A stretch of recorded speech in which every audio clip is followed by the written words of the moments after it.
Carol, dá vitória para ele hoje também.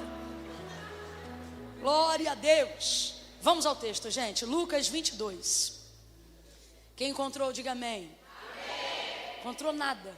Estou nem te vendo com a Bíblia, menino. Encontrou? Amém, glória a Deus. Retiro o que eu disse, calma, me perdoa. Sabe, Deus me confiou essa palavra há uns 7, 8 anos atrás, mais ou menos. É bastante tempo. E hoje, para minha surpresa, Ele trouxe essa palavra de volta ao meu coração, de 7, 8 anos atrás, como palavra dEle para a nossa vida nessa noite. Então eu tenho certeza que o Senhor está trazendo resposta ao nosso coração nessa noite. Não coincidentemente, ela também fala sobre Pedro.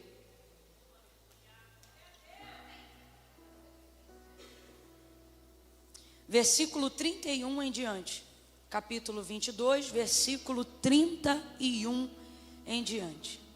Diz assim o texto: Simão, Simão, Satanás vos pediu para peneirar como trigo, mas eu roguei ao Pai por ti, para que não desfaleças a tua fé.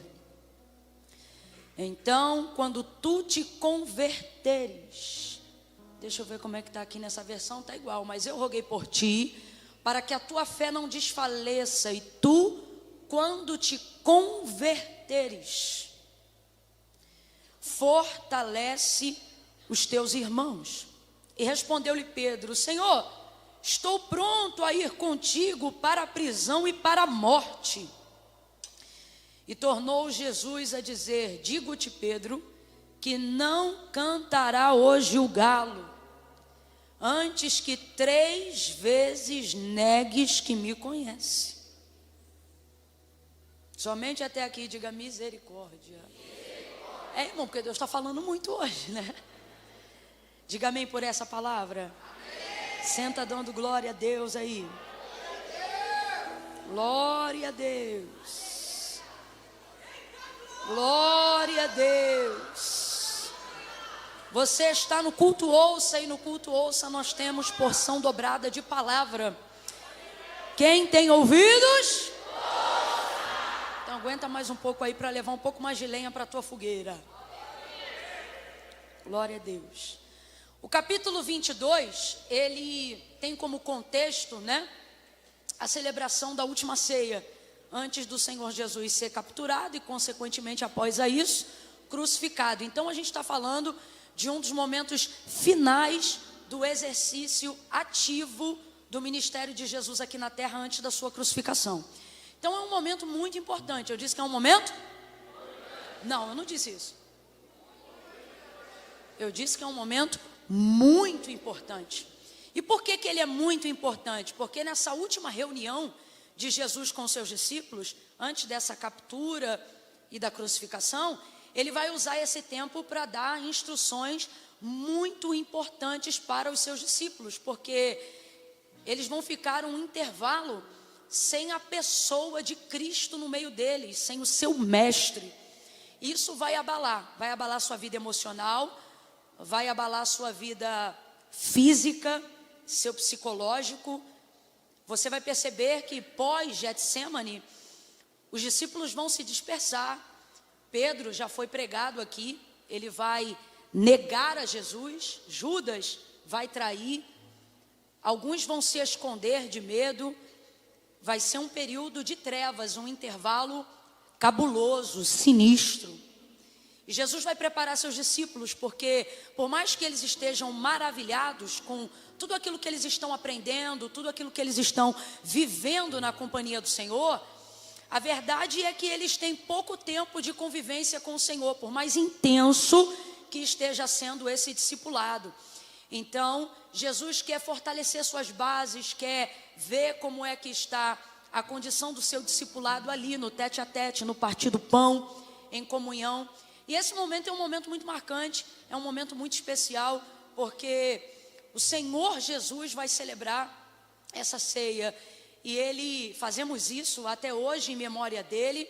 Agora pense, se para nós isso já é muito importante, sem dúvida, um dos ritos mais importantes da igreja, a celebração da ceia. Imagine poder participar de uma ceia onde o homenageado é também o celebrante. Eu não sei se você está entendendo, mas é tipo assim, ó. Imagine uma ceia na condição que você entende de culto. Aí imagine você indo para esse culto, que é a celebração da ceia, que a gente já compreende como um dia muito especial no calendário da igreja, um dia muito importante para a igreja. E aí imagine que você está indo para esse culto, e quem é o pregador da Santa Ceia? Jesus. E não já sendo isso impressionante, ter ele como celebrante, ter ele como homenageado e ter ele como ministro. Imagine isso, traga aí a configuração que você entende de comunhão a partir de um culto. Imagine que ao invés de que eu estivesse pregando aqui, Jesus em pessoa, em carne, estivesse pregando a palavra da qual ele mesmo diz ser o verbo. Não, você está maluco, você não está nem conseguindo imaginar. É absurdo. E aí, para completar, como se isso já não fosse impressionante, ele vai começar a dar ali palavras que antecedem esse momento, preparando os seus discípulos. E mesmo sabendo que está chegando o pior momento da sua vida, na sua condição humana, sabendo que ele foi preparado para aquilo, mas aquilo não diminui o nível de dor e a intensidade de sofrimento que ele está para viver, ainda assim, ao terminar aquela cerimônia, ele vai cantar um hino. Gente, imagina um culto onde Jesus também é um ministro de louvor. Não, pelo amor de Deus, não me deixa ficar doida sozinha não. Não dá uma cara de sensato, de sensata não. Imagina você, acabou de tomar, comer do corpo através do pão, beber do sangue através do cálice, e aí esse momento acabou de acontecer e Jesus começa a cantar. Gente, pelo amor de Deus,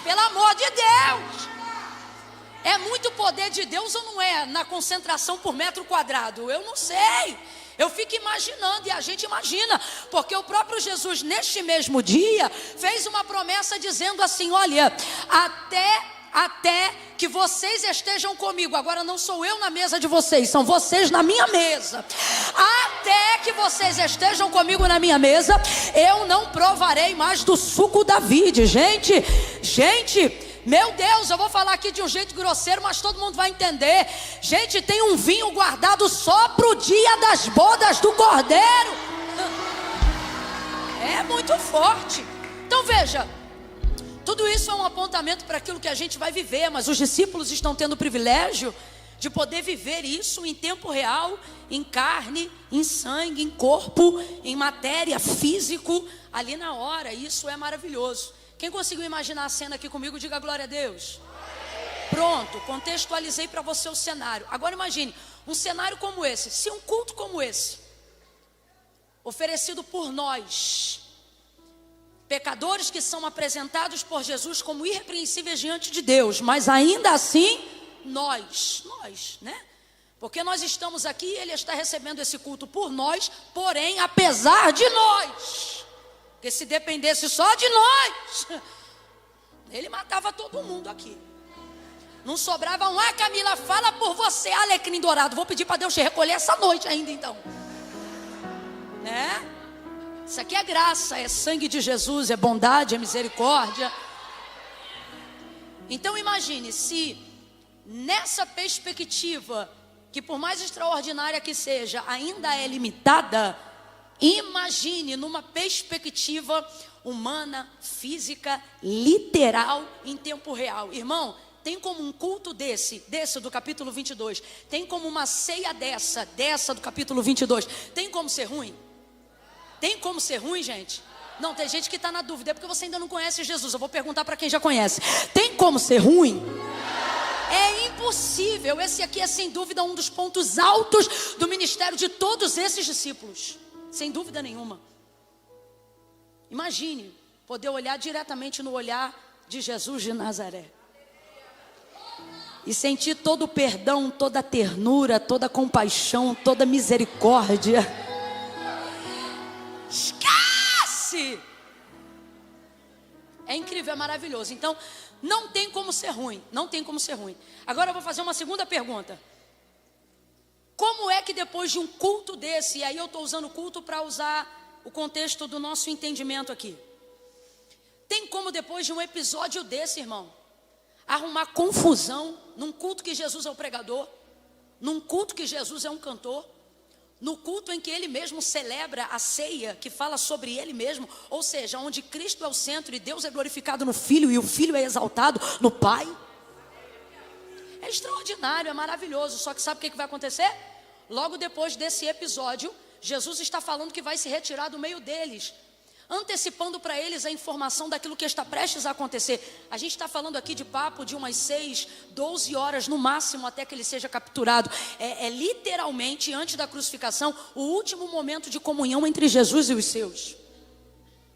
E aí, esse momento que eu acabei de narrar para você acabou de acontecer. Então Jesus está dizendo para eles o que vai seguir daqui por diante. E vai firmá-los. Vai fazer eles entenderem como eles devem se comportar. E como é que ele fala isso? Preparando eles, dando a eles a seguinte perspectiva, de que ele, por um tempo, não estará mais no meio deles.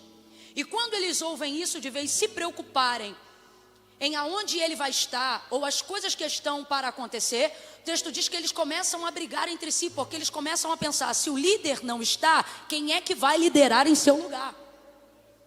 E eles começam a questionar entre eles quem, pois, será o maior. Isso sobre a perspectiva de que alguém assuma o lugar de liderança, já que Jesus não estará mais naquele tempo presente entre eles. Isso é um absurdo e eu nem vou entrar nessa parte aqui da mensagem, porque senão a gente vai se estender. Uma cadeira de liderança, quando se esvazia, antes de saber quem vai tomá-la, eu nem vou colocar aqui esse quesito, porque Jesus é insubstituível.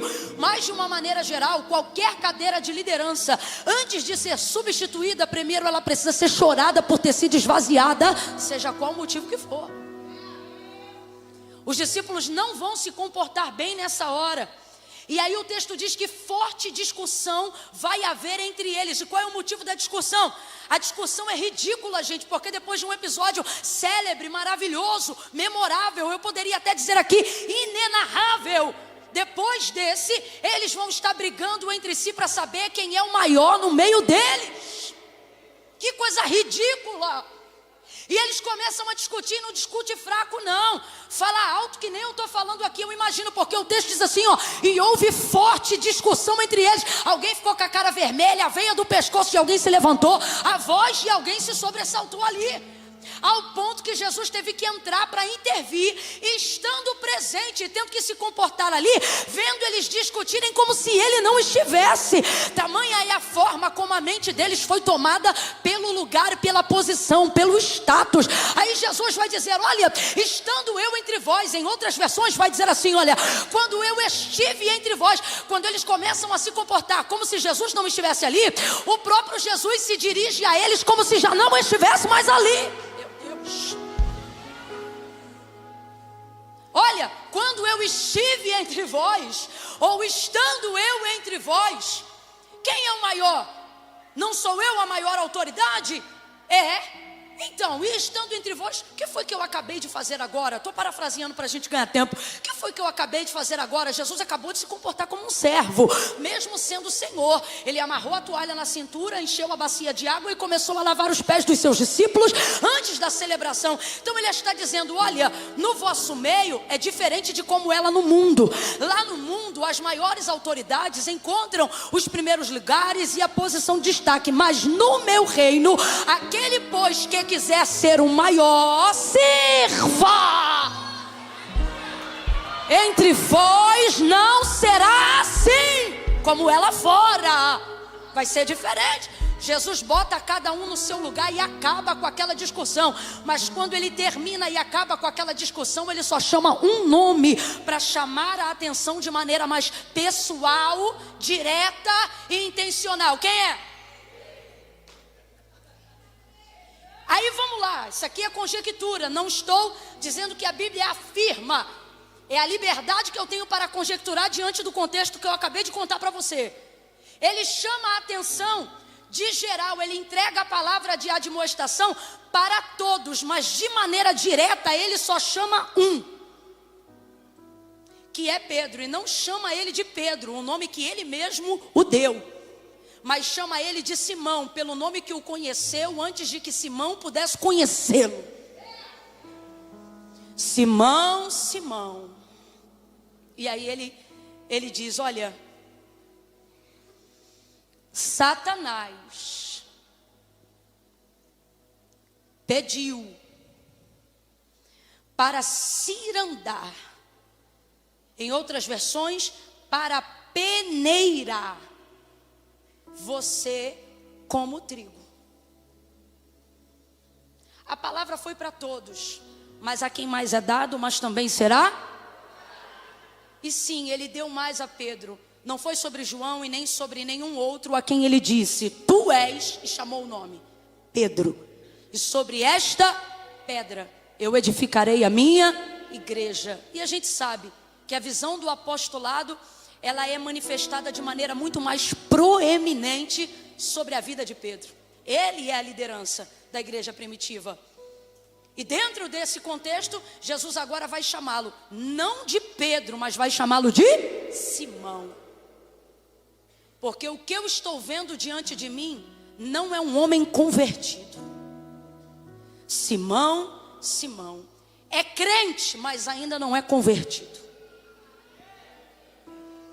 Como é que a gente sabe que ele é crente? Ele está seguindo Jesus, ele reconhece que ele é o único mediador entre Deus e os homens, o Messias, o enviado de Deus. Como é que eu sei que ele é crente? Ele está na mesa com os 12 e acabou de cear. Completa para mim, por favor. Pedro acabou de cear.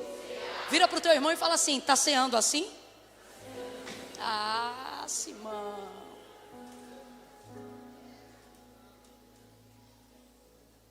Não sou eu que estou inventando, gente. Olha a narrativa de Jesus com Pedro. Simão, Simão, Satanás te pediu para peneirar como trigo, mas eu roguei por ti, para que não desfaleças a tua fé. Então quando tu te converteres, então responda para mim aí com inteligência: está convertido? Já sofreu todo o processo de metanoia? Mas não é isso que o desabilita a caminhar com Jesus. Ué, Camila, quem não é convertido então tem que ir embora. Não, quem é convertido é que tem que, quem não é convertido é que tem que permanecer até que se converta. Então, há uma perspectiva de Jesus muito clara sobre Pedro. Ainda não é, mas vai ficar. Ainda não está, mas vai ser. Aleluia. Há uma palavra de esperança aqui para alguém que pensa: Camila, eu congrego há anos, mas não estou conseguindo me firmar. Camila, eu me sinto muitas vezes como o apóstolo Paulo, o miserável homem que habita em mim me humilha. Eu vivo no looping de consciência da culpa do meu pecado, das coisas que faço e não quero fazer, das coisas que planejo fazer para a glória de Deus, mas não consigo fazer. Eu me dirijo agora a um grupo de crentes que andam revoltados consigo próprio, maravilhados com a glória de Deus, mas constrangidos de cultuarem no seu altar, constrangidos de fazerem com Deus um propósito, constrangidos de retornarem ao lugar da oração, constrangidos de entregar oferta de sacrifício, de louvor a Deus. Por quê? Porque perceberam a miserabilidade que habita no homem que há em você. Mas este mesmo homem, e agora eu falo do apóstolo Paulo, que disse isso, ele também vai terminar uma das suas cartas mais importantes dizendo: combati o bom combate. Ele não vai dizer eu venci, ele não vai dizer eu ganhei, preste atenção, ele vai dizer combati.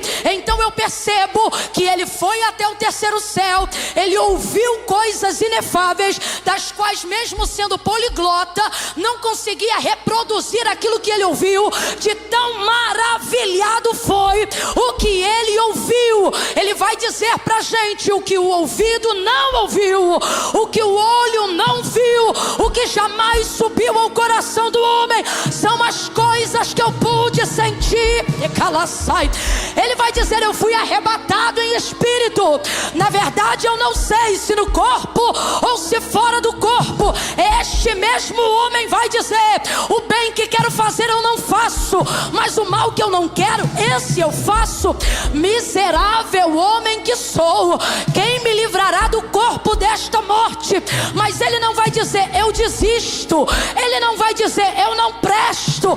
Ele não vai dizer, para mim não dá. Ele não vai dizer, eu não tenho jeito. Ele vai dizer, mas graças dou a Jesus Cristo, o nosso Senhor e Salvador. Este mesmo Paulo não vai se entregar à depressão, não vai se entregar à ignomínia, ele não vai se entregar à vergonha, ele não vai se entregar à autocomiseração. Ele vai ter uma consciência clara de que sim, é culpado, de que sim, precisa de conversão, de que sim, precisa de libertação, de que sim, ele precisa orar constantemente. Mas ele nunca vai dizer eu desisto. Ele vai terminar os últimos dias da sua vida não dizendo eu venci, nem dizendo eu perdi, mas vai terminar dizendo eu não parei de combater. Combati. Eu estou sentindo a graça de Deus aqui. Tem alguém aqui que está ouvindo e está dizendo, Camila, se Pedro passou por isso, eu não sou melhor do que ele. Você pode não ser melhor, mas também não é pior. Deus está dizendo, a vitória não está no orgulho de querer dizer eu venci, para mostrar à sociedade o quão incrível você é. A vitória está em conviver com a humilhação de você saber quem nunca será, e mesmo assim não desistir de continuar lutando para ser a melhor pessoa que você pode ser, para a glória de Deus. Quem está me entendendo aí, diga amém. Você quer mostrar para mim, para Deus, para a igreja, que é nobre ao perceber que ainda não venceu alguma área da sua vida, e então recuar e se retirar da mesa da convivência, dos cultos. Estou falando com gente agora que está assistindo online, porque diz assim, eu não posso pisar numa igreja nunca mais. E você está me assistindo agora do online, o Espírito de Deus está testificando essa palavra, e você diz assim, é comigo que Deus está falando. Sim, é com você. E por que não pode? Eu não posso, porque eu não tenho condições. Eu não posso fazer isso nunca mais. E sabe o que você pensa? Que isso te torna digno. Eu tenho essa consciência, eu tenho essa responsabilidade, pois eu vou falar duramente, a fim de alcançar a sua libertação com uma palavra muito clara. Isso não é humildade, isso é ego. Isso não é dignidade, isso é covardia.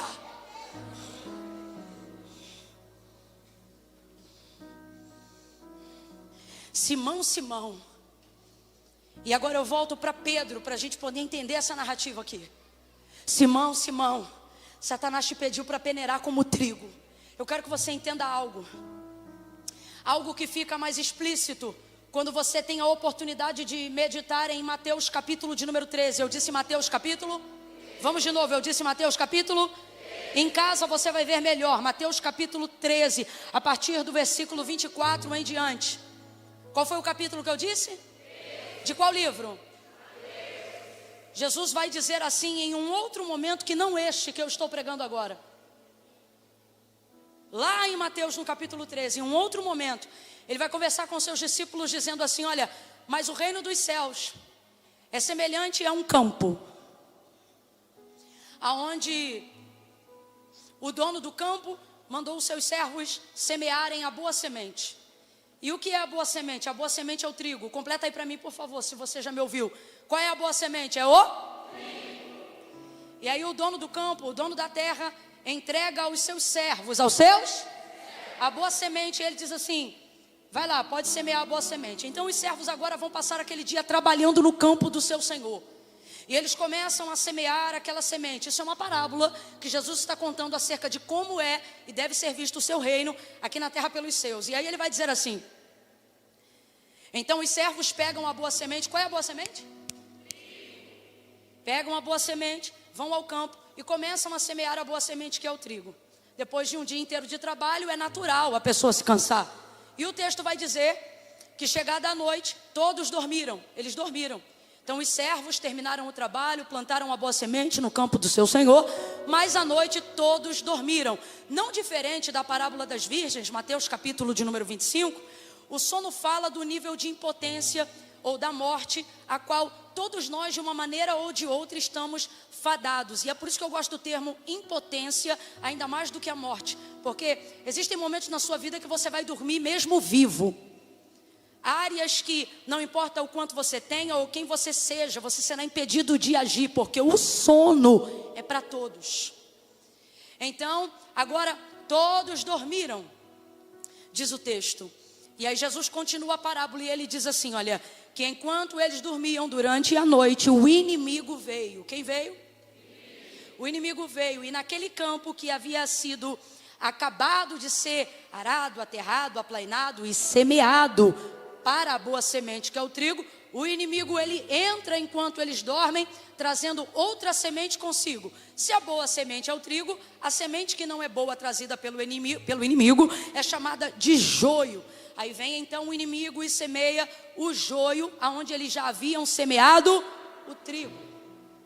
Se aproveitando do mesmo lugar, se aproveitando da mesma logística. Aí eles vão lá, o inimigo vai lá e semeia o joio. Quando eles acordam pela manhã, como isso é uma história, é uma parábola, quando eles levantam pela manhã, eles percebem que o joio está crescendo junto com o trigo. Eles vão correndo à casa do Senhor, ao dono do campo, e eles batem na porta do dono da casa e do dono do campo e dizem, Senhor, Senhor. O Senhor abre, o que foi? Qual foi a semente que o Senhor nos deu para semear? Ele diz, ora, eu dei para vocês a boa semente, que é o... Mas então agora, como é que está nascendo o joio lá no meio do trigo? O Senhor quer que nós vamos lá agora e arranquemos o joio de lá. E aí o Senhor vai dizer, e tem um ponto de exclamação no texto. Ele vai dizer assim, não, é bem imperativo, não, porque há de ser a instrução que o Senhor do campo, o dono da terra, vai dar aos servos. Há de ser que na tentativa de arrancar o joio, vocês também vão levar com ele o trigo. E ele, na condição de agricultor, não quer perder o trigo. Por quê? Porque o trigo é a boa semente. Falando no campo da agricultura, por que o trigo é a boa semente? Porque você planta uma semente de trigo e se ela te der pouco, ela vai te dar uma espiga com umas 30 sementes. Se ela der pouco. Se ela der um pouco mais, ela vai dar 60. Agora acredite, na maioria das vezes, uma única semente de trigo pode fazer abrir no galho de trigo até 3 espigas, fazendo prosperar uma semente, trazendo de volta 100. Por isso o texto vai dizer 30, 60 e 100 por um. Se uma semente de trigo, uma semente, por favor, acompanhe comigo. Se uma semente de trigo, ela tem a capacidade de trazer 30 sementes de volta para o agricultor, ele já diz logo de cara, não mexa com o joio. Por quê? Porque o que o joio traz? Joio. Então que diferença vai ter se você, para arrancar o joio, arrancar também o trigo? Quem perdeu o joio não perdeu nada. Mas se você perder um ramo de trigo, você já perdeu 30 sementes, no mínimo. Então o Senhor vai dizer não, porque há de ser que vocês, na tentativa de arrancar o joio, também vão levar com ele o trigo. E aí quem perde é o dono da terra. Então não toca no joio, não mexe no joio, deixe que eles cresçam juntos. Quem lembra? Deixe que eles cresçam. Você sabe quem se incomoda com o crescimento do joio? O servo, porque é ele que fica no campo. O dono do campo não está preocupado com o crescimento do joio. Agora, você sabe também outra pessoa que não pode ficar preocupada com o crescimento do joio? O trigo. Por quê? Porque está nítido no texto. O trigo cresce independente do joio. Então ele não tem que se preocupar se o joio está crescendo do lado dele. No final então, diz o Senhor da terra, e aí é Jesus encerrando esta parábola, e aí ele vai dizer assim, deixa eles crescerem juntos. E há de ser que no dia da colheita, no dia da ceifa, aí fica nítido. Por quê? Porque como o trigo cresce pesado, ele cresce com as espigas. Se ele for pequeno, se ele for pouco, ele já devolve 30. Se ele for mediano, ele devolve 60. E se ele vier carregado, ele devolve 100. Então o que acontece? À medida que ele cresce, ele vai se encurvando, porque o fruto traz peso. Agora, e o joio? O joio não, o joio é levinho. O joio, ele só tem aparência, ele cresce ali e ele só consegue ser extremamente semelhante ao trigo na fase do crescimento. Por isso, na parábola, Jesus vai dizer que o Senhor do campo vai dizer, deixa eles crescerem juntos. Por quê? Porque na fase do crescimento, nos primeiros dias do crescimento, o joio e o trigo são a olho nu praticamente iguais. Por isso ele vai dizer, vocês não vão conseguir identificar o que é joio e o que é trigo. E ali na retirada vocês vão acabar retirando também trigo, achando que é joio. E talvez possam até também deixar joio, achando que é. Porque na fase do crescimento eles são. Vamos, na fase do crescimento eles são. Camille, o que isso tem a ver com Pedro? Tem tudo a ver, porque quando Satanás pede para peneirar, não pede para peneirar como joio, pede para peneirar como... Porque joio não se peneira. Eu vou te explicar como que era o processo de recolhimento no dia da colheita. Deixa crescer o trigo e o joio junto. No dia da colheita a gente vai separar o que é joio e vai separar o que é trigo. Como é que funcionava a colheita? Recolhia tudo e começava a peneirar o trigo maduro e o joio que foi recolhido junto com o trigo. Aí vai passando. Se a gente vai falando de uma agricultura ainda anterior à peneira, a gente vai falar que todos eles ficavam depois da foice espalhados no campo. Aí alguém com uma carroça precisava passar com uma esteira por cima, com um menino novo ou um adulto muito magro, para que a semente pudesse ser craquelada. Então passava aquela esteira ou a peneira por cima e feria a casca do trigo. Como é que o trigo cresce? Por que o trigo não pode ser colhido antes do tempo? Porque quando o trigo é colhido antes do tempo, ele sendo trigo novo, completa para mim, fala aí, trigo novo. A semente cresce colada na espiga da casca. Então se você roça ele na peneira quando ele ainda é trigo novo, quando a peneira rasgar ou craquelar a casca, ela também vai ferir a semente. Porque o trigo novo depende de estar colado na casca para receber os nutrientes da terra e a semente continuar crescendo. Quando é que ele está maduro de vez, Camila? Quando a semente já não está mais colada está totalmente solto. Aí a peneira vem, roça na casca da espiga do trigo, aquele raminho de trigo, roça nele, machuca ela, e aí quem sai dali? A semente. Ela não é ferida, porque a semente já estava solta da casca. Isso é trigo maduro. Quem está me ouvindo, diga amém. Por que não pode colher o trigo novo com o joio, com o trigo novo? Porque na fase de crescimento eles são extremamente semelhantes. Então se você pega um trigo novo e você raspa ele na peneira, você vai ferir a semente. Se ferir a semente, você estragou toda a semeadura, porque a semente ferida no celeiro estraga. Precisa ficar conservada inteira. Então tem que esperar o trigo amadurecer, porque depois que ele amadurece, pode ferir todo mundo. Depois que ele amadurece, pode roçar ele na peneira.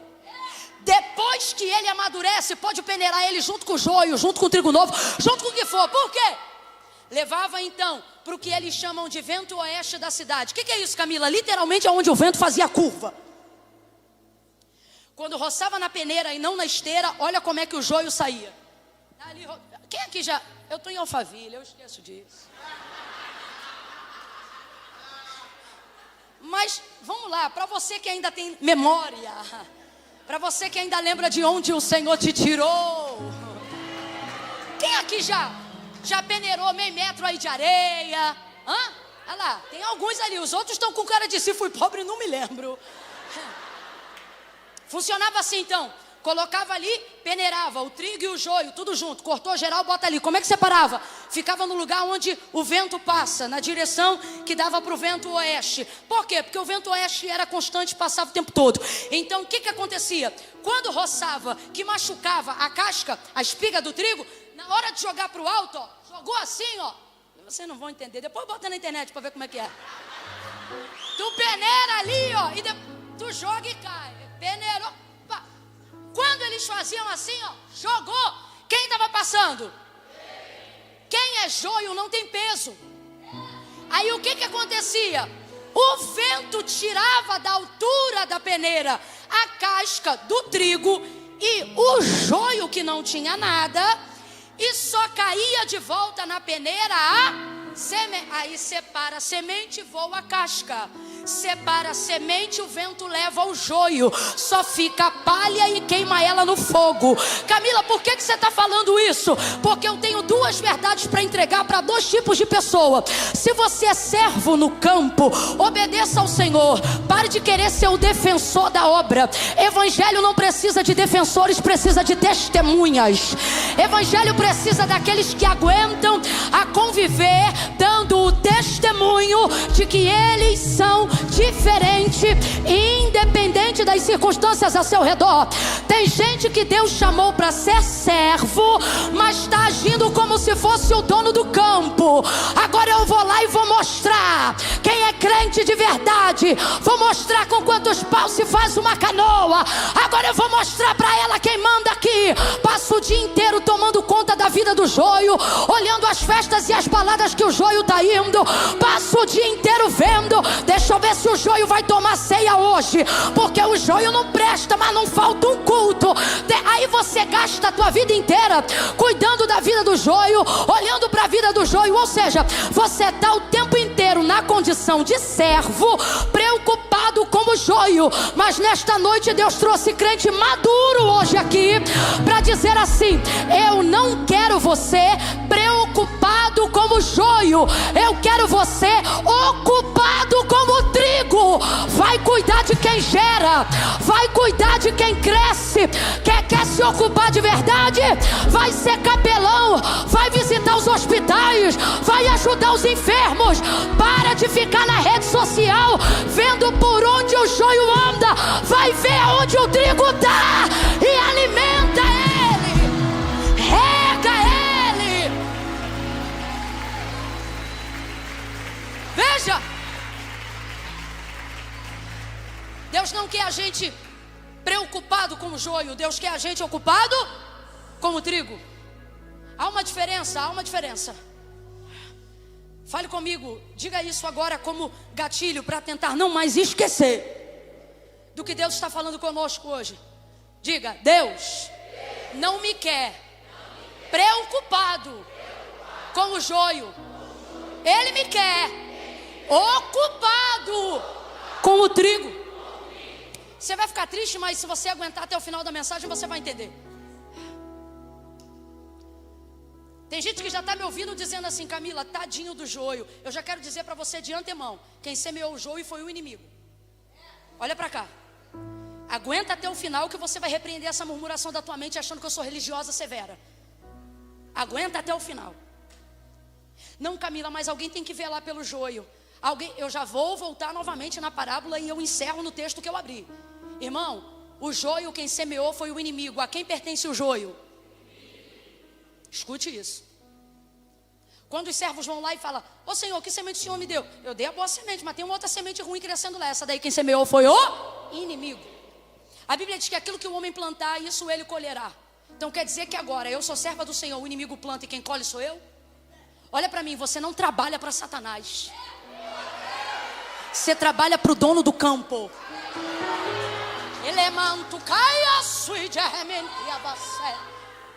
Tem gente que já está começando a ficar com raiva. Aguenta até o final. Também se não aguenta, vai-te embora. Porque eu não posso ficar parando a mensagem o tempo todo para tentar te convencer. Quem semeou o joio foi o inimigo. Mas sabe qual é o nosso problema? Eu falo joio, você já pensa logo em pessoa. Porque você tem sua listinha de joio e está aqui dizendo que é religiosa sou eu. Você tem sua listinha de joio. Porque para você, todo mundo que não é crente igual a você é joio. Todo mundo que não frutifica igual a você é joio. Para você, quem não adora que nem você é joio. Só que se tem uma coisa que Satanás não tem o poder, é de semear pessoas. O que ele semeia são circunstâncias. Quando Deus fala da alma do homem, Ele também usa o exemplo do campo de trigo. E Ele não fala só da salva, Ele fala da alma humana. Ele, por exemplo, vai andar em um campo e Ele vai dizer assim aos seus discípulos: vocês dizem que faltam 3 meses para a colheita. É um outro episódio. E Ele vai dizer assim: vocês dizem que faltam 3 meses para a ceifa, mas eu vos digo, olhai para os campos, eles estão prontos.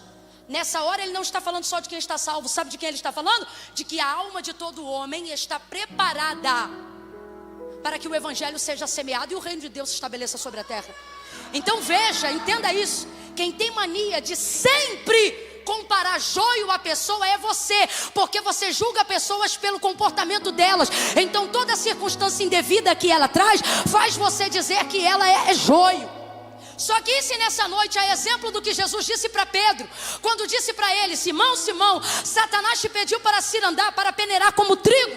E se eu te disser que nessa noite, o que Jesus fez por Pedro é o que Ele quer que nós façamos pelos trigos novos? Porque e se eu te disser que as pessoas que você tem na sua listinha, chamando joio, joio, joio, na verdade são trigo novo, trigo novo, trigo novo, trigo novo, trigo novo, trigo novo, trigo novo. Lembra o que eu disse? Que no início do crescimento, trigo e joio são extremamente semelhantes. Extremamente. Então, tem gente que você olha e você diz: fulano é joio. E Deus está olhando para a mesma pessoa e está dizendo: não, fulano é. Agora, se é trigo que deixa cair na peneira, se é trigo que seja provado, se é trigo que seja roçado, afligido, castigado, se é trigo que vá para a peneira. Só que Jesus não deixou Pedro ir para a peneira, porque eu te disse no início como é que funciona no campo da agricultura daquela época. Se o trigo novo vai para a peneira, quando a peneira ferir a casca, também vai ferir a semente. Então Pedro é trigo, mas é trigo. Então eu roguei ao Pai por ti, para que não desfaleças a tua fé. Vem comigo. Aí ele diz assim: mas quando tu te converteres, ou seja, você ainda não está, mas você vai. Até lá eu vou te cobrir. Até lá eu vou orar. Por que ele está dizendo? Até você amadurecer. Quando a semente soltar da casca, recalar sobre ramancho. Ei! Quando você não depender mais da terra, quando você entender que homem nenhum e nem demônio nenhum tem o poder de tirar mais nada de você. Por quê, Camila? Porque quem já morreu para o mundo e vive para Cristo não teme perder nada. E por que não teme? O que é que vão tirar de quem já entregou tudo? O que é que vão tirar de quem já deu tudo? Eu vou te dar um exemplo de trigo maduro. Trigo maduro? Jó é trigo maduro. Tens tu visto meu servo Jó? Não há nessa terra homem reto, íntegro, temente e desviado do mal como meu servo Jó.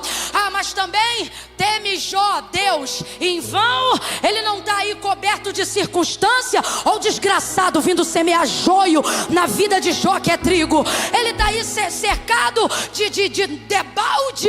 O Senhor transborda ele para todos os lados. Deixa eu tirar o que ele tem, deixa eu tocar em tudo que ele tem para o Senhor ver quem ele é. Só que ninguém diz para Deus quem eu sou. Ninguém diz para Deus quem você é. Deus sabe quem você é. E lhe digo mais, no contexto de Jó, no capítulo 2, Deus vai dizer que é Satanás que instiga Deus. Mas na verdade no capítulo 1 é o desgraçado que aparece na reunião dos filhos de Deus. E ele só aparece, quem puxa assunto com ele é Deus. Por quê? Porque aonde Deus fala, Satanás só responde se ele for consultado. E aí Deus vai dizer assim: tens tu visto meu servo Jó? E aí eu te pergunto, se no capítulo 1 é Deus que deixa ele chegar, por que é que no 2 ele diz que é Satanás que instiga? Porque na verdade o que ele está dizendo é: deixa ele pensar que ele está no controle para fazer o que ele quer, mas isso aqui não saiu do meu controle em nenhum momento. Aí ele vai chamar o inimigo para dar testemunho de Jó. Quem vai exibir Jó é Deus. Quem vai falar de Jó é Deus. Quem vai colocar Jó em posição de destaque destaque vulnerável para que o inimigo veja é Deus. Por quê? Porque Deus não quer dar testemunho de Jó.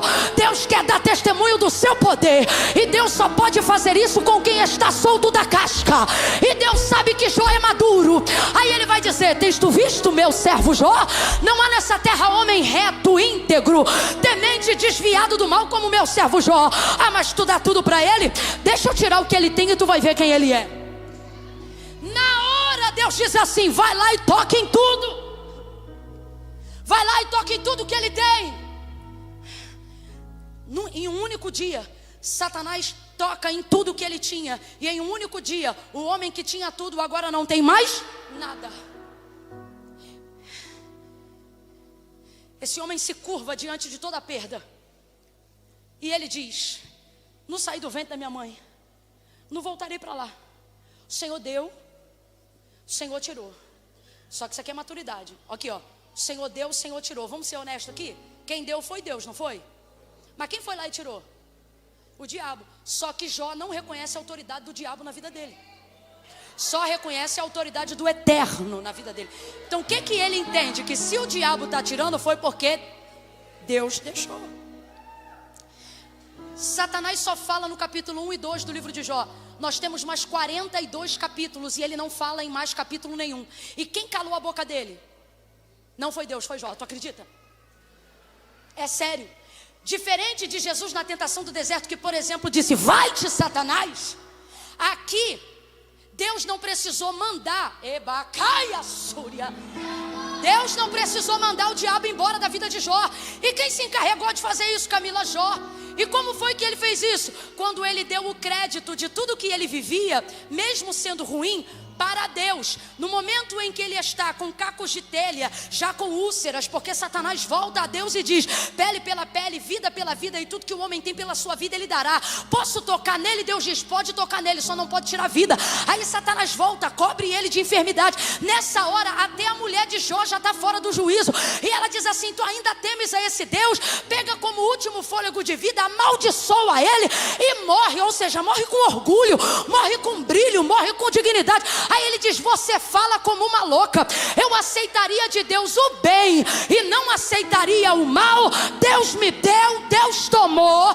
Bendito seja o nome do Senhor. E Satanás, nunca mais Satanás aparece na história da vida de Jó. Por quê?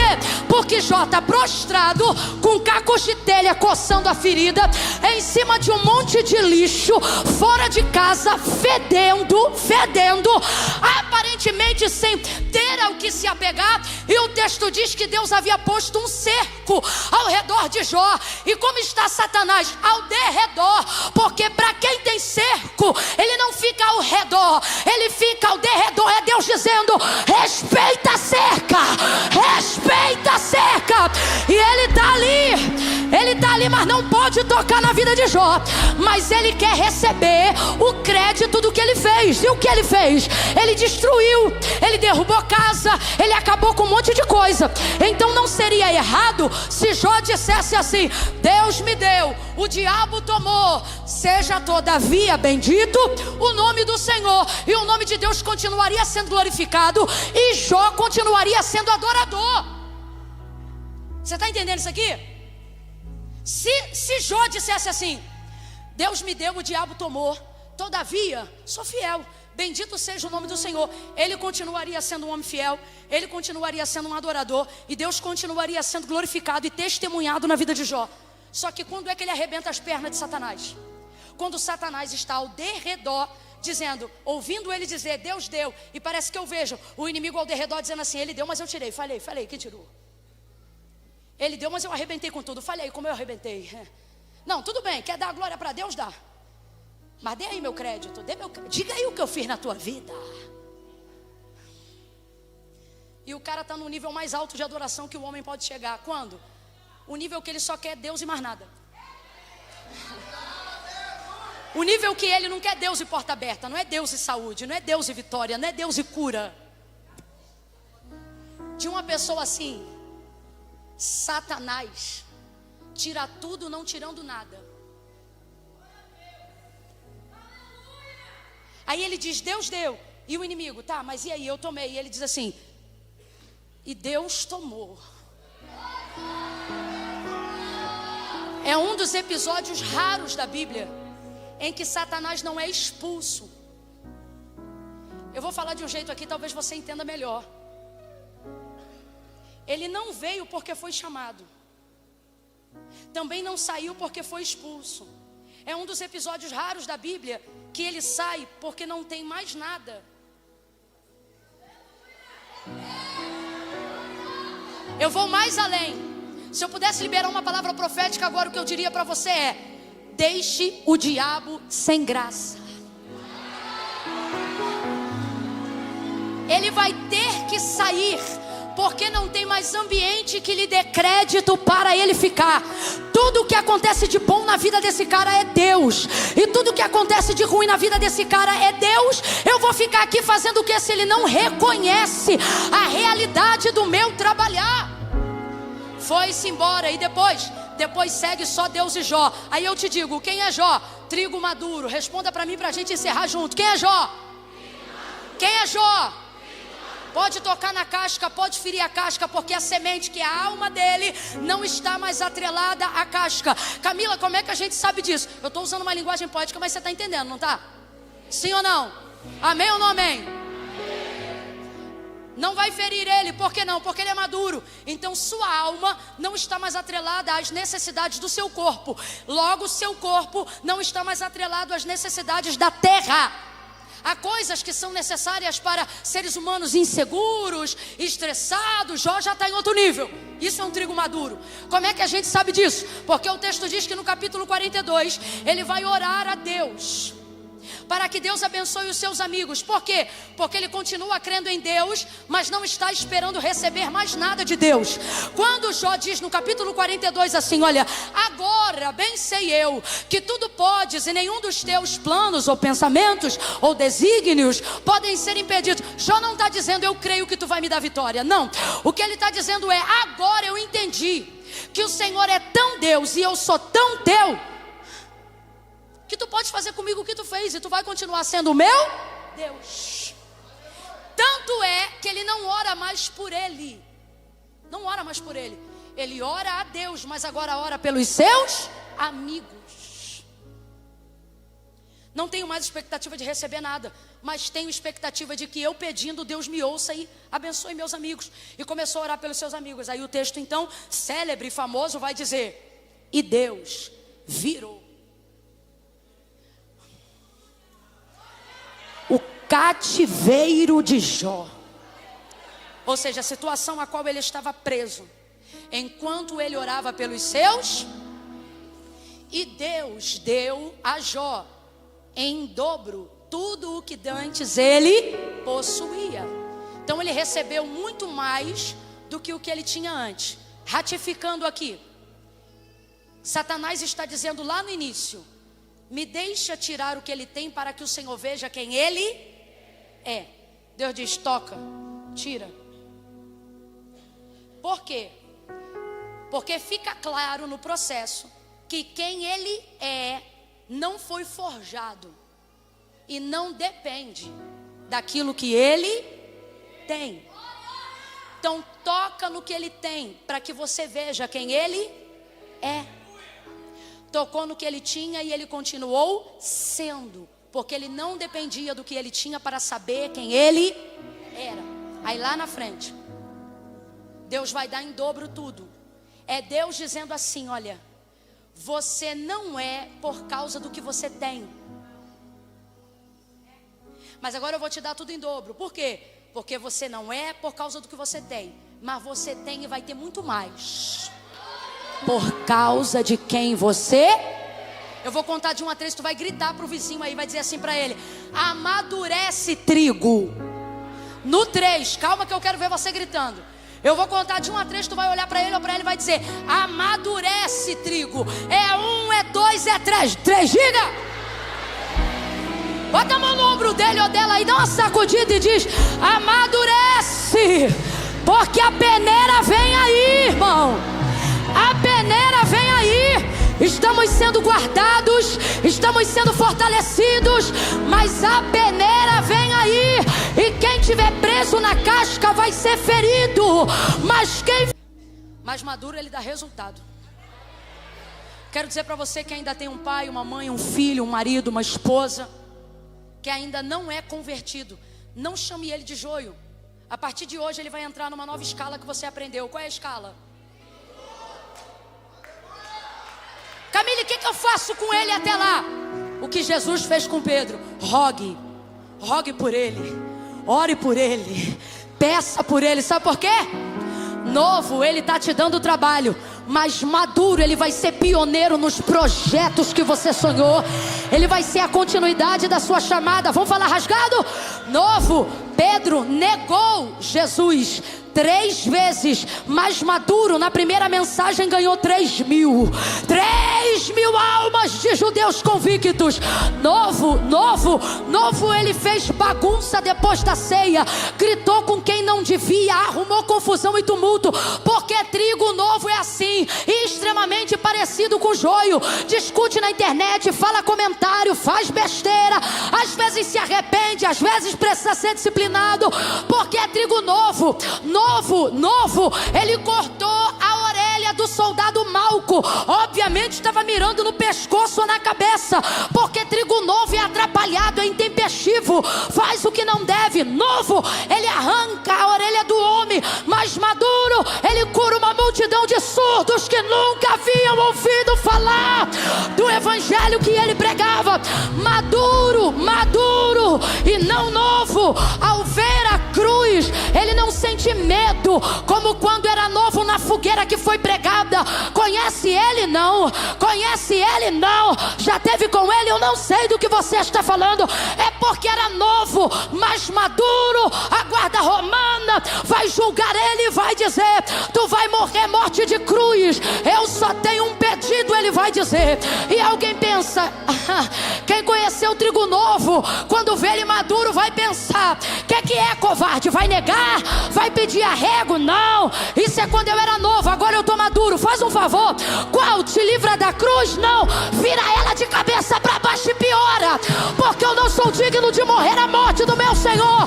Pega na mão do teu vizinho aí agora, segura a mão do vizinho, vai, pega na mão dele, sacode ele e diz: 2025, fala, 2025, você tem 5 meses.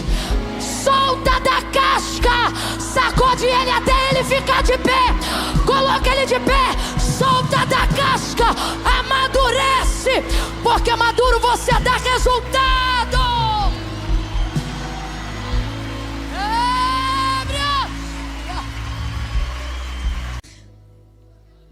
Mas ele te respeita sabendo que você é trigo. Aqui, joio ele não pede para peneirar, porque o joio é dele, é a semente do inimigo. Sabe por que você está vivendo essa circunstância?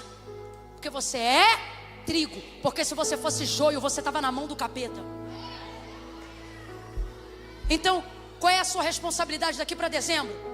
Dedicar-se ao seu amadurecimento, valorizar a cobertura que estão fazendo a seu respeito, o investimento, seja seu pastor, sua mãe, seu pai, a igreja local onde você congrega.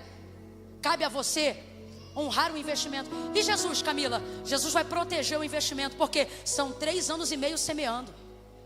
Tu acha que agora ele vai deixar ele cair na peneira antes de tudo e acabar com o início da igreja primitiva? Deus está dizendo: quando você desiste de orar por quem você ama, você não desiste da pessoa, você desiste do que Deus te deu. Ore, cubra, porque aqui hoje só tem 2 opções: ou você é servo e vai cuidar de trigo, ou você é trigo e tem 5 meses para amadurecer. Camila, mas vai dar tempo? Vai dar, porque o trigo normal só precisa de 100 dias para começar a se fortalecer.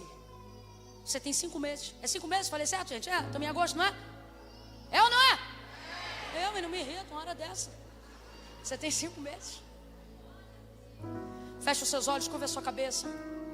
Qual é a oração, Camila? Peça ao Senhor: Senhor, me solta da caixa, que eu estou muito preso aos meus investimentos, preso ao meu dinheiro, preso ao meu status, preso ao prestígio social. Eu estou cada vez mais vulnerável aos ataques do diabo, porque ele está percebendo o medo que eu tenho de perder, o quão apegado à casca eu estou. E eu não quero, Senhor, ficar vulnerável dessa maneira. Como tu fizeste por Pedro, eu peço agora que o Senhor faça por mim diante do Pai nosso que está no céu. Me ajuda, coloca em mim um senso de urgência para me desapegar das coisas terrenas, para estar pronto, para que a prova não venha sobre mim quando eu não estiver pronto para superá-la. Eu não quero me tornar amarga com a perda. Eu não quero me tornar um desistente diante da prova ou da tribulação. Mas eu quero honrar o investimento das orações, da palavra que tem sido semeada, dos cultos que eu tenho frequentado, dos louvores que eu tenho cantado. Senhor, eu não quero ser queimado como a palha, mas eu quero, Senhor, Senhor, eu quero ser batizado com fogo. Eu quero estar pronto para ser renovado de dentro para fora. Me solta da casca. Vamos, ore. Ore, amadureça a sua oração. Você que não consegue fechar o olho 1 minuto, esforce-se, amadureça a sua oração. Você que não consegue organizar seus pensamentos, eu estou orando com você agora. Não me deixe orando sozinha. Ore comigo, homem. Ore comigo, jovem. Ore comigo, mulher. E peça ao Senhor: Senhor, fortalece a minha alma, fortalece o meu espírito, enfraquece a minha carne, me ajuda a voltar a jejuar, me ajuda a me desvencilhar de todas as distrações que me fazem ficar cada vez mais apegado ao